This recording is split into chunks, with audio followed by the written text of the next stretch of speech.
Kyle Melinn is with us from MERS News. We're listening to the debate audio yesterday. I should have asked you, after round one, who won round one there? Well, I think Verge Bonero won round All right, one. we'll score him the winner of round one then. But, you know, Rick Snyder did, and I will say that Rick Snyder did a pretty good job. I mean, the entire debate, I think you have to judge as a golfing match. You got to judge with a handicap. And, you know, Rick Snyder has never done this before. Now, granted, Verge Bonero has never been on the big stage like this before, but he's been on TV oodles of times. And to be honest, if there was no career for Verge Bonero in politics, I wouldn't be surprised if he did a show like yourselves, because he is such a good talker on his feet. Yeah. He just looks so comfortable in the camera. It's really his environment. And so you got to judge it that way, I think. Rick Snyder, I think, did a very good job as far as responding, but obviously Verge looks better on camera. And you suggested, yes, that it was the bully versus the nerd. Well, I think that's how people at home see it. Now, I don't know if that's right or wrong. I mean, if you're actually a follower of debates and you're kind of judging this as someone from the outside, yeah, I mean, you're not going to give Rick Snyder that handicap. But, I mean, you got to judge it for what it is. So this is a political campaign. This is our debate for governor. And so you got to give a little leeway, I think, to the person who's done this before and the person who hasn't done this. And, of course, I'm just kind of going from the person at home. They've already got this impression of Rick Snyder that he is the nerd. And, you know, just kind of like in school, nobody likes to see the nerd get pounded on. Or have the sand kicked in the face. Jerry in Lansing, you're in the air at 888-900-9966. What do you think? I didn't. I'm probably like one of the 70% of people who already had their mind up last night that didn't pay any attention to the debate, just because I had better things to do with my time. But you know, and listening, and I was interested to get the sound bites, which is why I'm listening this morning. Thank you. You know, what amazes me is Verge Bonero. He doesn't, you know, he likes to pound on Rick Snyder about what he thinks are his misgivings. But I want to remind everybody, Verge Bonero made a speech a few years back here that I actually heard at Lansing, at the Cooley Law School, where he made the statement, "I've never met a tax I didn't like."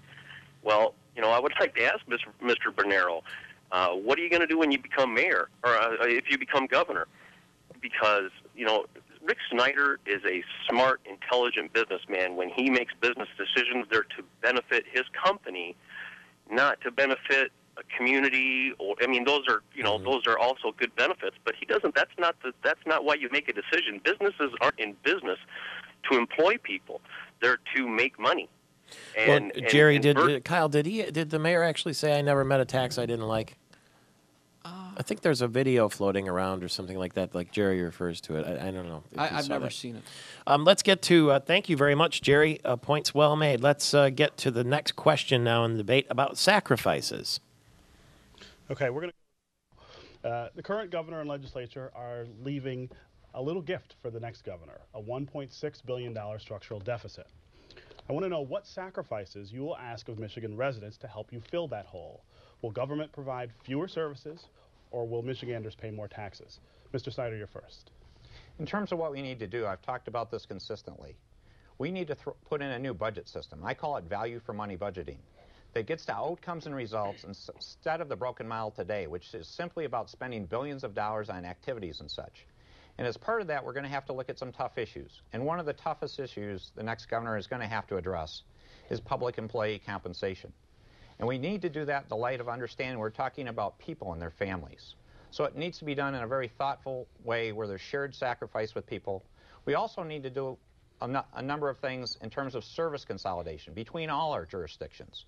To set the framework for this, I've called that a real balance sheet be done for the state, so we can address these questions and get the facts out to the average citizen.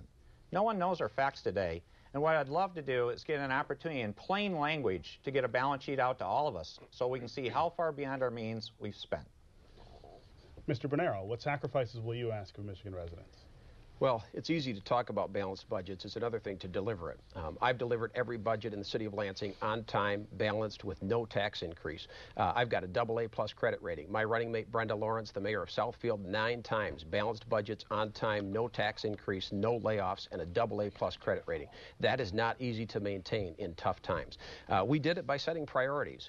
We have Lansing Stat in place in Lansing, City Stat, where we measure outcomes. We know where everything is going. We know where every dollar is being spent. percent, and we're going to do the same thing in the state of Michigan. We're going to set the right priorities. We also had to have sacrifice. There was sacrifice all the way around. The workers have given up. They've sacrificed. I led by example. I cut my pay. I cut my benefits. I gave up the city car.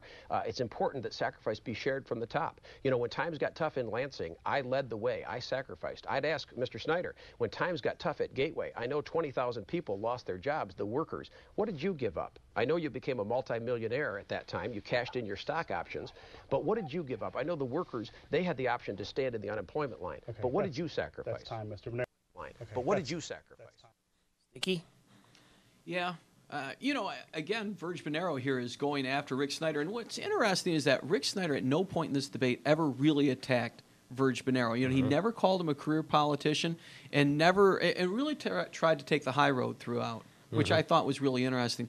This round, though, I would have to give to Rick Snyder, and the reason is because he actually gave an answer to the question as to what would you do to try and solve the deficit. He talked about prospective, where I think Verge Bonero went retrospective and talked about what he did for Lansing. So Rick Snyder's talking about moving forward, and Verge Bonero keeps saying, the proof's in the pudding, look what I've done, that's what I'll do. Well, and in doing so, I think Rick Snyder actually answered the question. We'll be back with more from Kyle Melinn from MERSnews.com. It's Michael Patrick Shields. Debate audio continues in 4 minutes.